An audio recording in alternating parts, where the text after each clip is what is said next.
കൊണ്ട് കടന്നു വരുന്ന ഒരു കാഴ്ച നമുക്ക് കാണാൻ കഴിയുന്നു. ഏതാണ്ട് ഇതൊന്നും ഒരു പ്രശ്നമല്ലാതെ താണിയൻ ക്യാപ്റ്റൻ സന്തീഷ് കുമാർ ഇതാ എത്ര മനോഹരമായി എത്ര അനായാസമായി തുഴകളെറിഞ്ഞുകൊണ്ട് കടക്കുമ്പോൾ ഏതാണ്ട് കായിക അഭ്യാസികളെ പോലെ എത്ര മനോഹരമായി ആമരത്തെ ആരായമ്പ് കുത്തിയെറിഞ്ഞുകൊണ്ട് 3 കായിക അഭ്യാസികൾ എത്ര അനായാസമാണ് കുതിച്ച് പാഞ്ഞ് കടന്നു വരുന്നത്.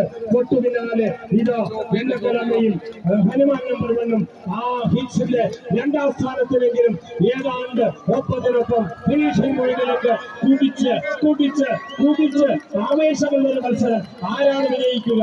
അട്ടിമറി വിജയം ഇവിടെ വെണ്ണക്കരമ്മയ്ക്കോ ഹനുമാനോ 2ാം സ്ഥാനം സാധിക്കുമെങ്കിൽ അതിന് ഒരു അവസാനത്തെ പരിശ്രമം നടത്തിക്കൊണ്ട് 2 വള്ളങ്ങളും ഫിനിഷിംഗ് പോയിന്റിലേക്ക് കുതിച്ച് അങ്ങനെ കടക്കുമ്പോൾ ആരാണ് വിജയത്തിലേക്ക് കടക്കുകയെന്ന് ജഡ്ജസിന് തന്നെ തീരുമാനിക്കും.